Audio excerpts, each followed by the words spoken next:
ক্যাম্পাসগুলোতে অস্থিতিশীল করতে জাতীয়তাবাদী ছাত্রদল পরিকল্পিতভাবে সাধারণ ছাত্রদের উপর হামলা করে ছাত্র শিবিরের উপর দায় চাপানোর ষড়যন্ত্র করছে বলে অভিযোগ করেছে ছাত্র শিবির।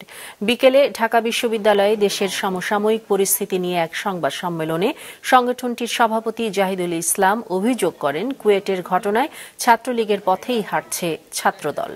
সম্প্রতি দেশের বিভিন্ন স্থানে ধর্ষণের ঘটনা বেড়ে যাওয়া বর্তমান সরকারের ব্যর্থতা বলে মন্তব্য করেন তিনি।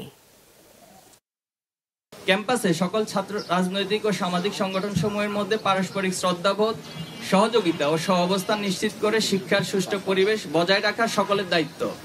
কিন্তু আমরা লক্ষ্য করছি বিভিন্ন ক্যাম্পাসে ছাত্রদল, ছাত্র শিবির সহ অন্যান্য ছাত্র সংগঠনকে অন্যায়ভাবে দমনের চেষ্টা করছে।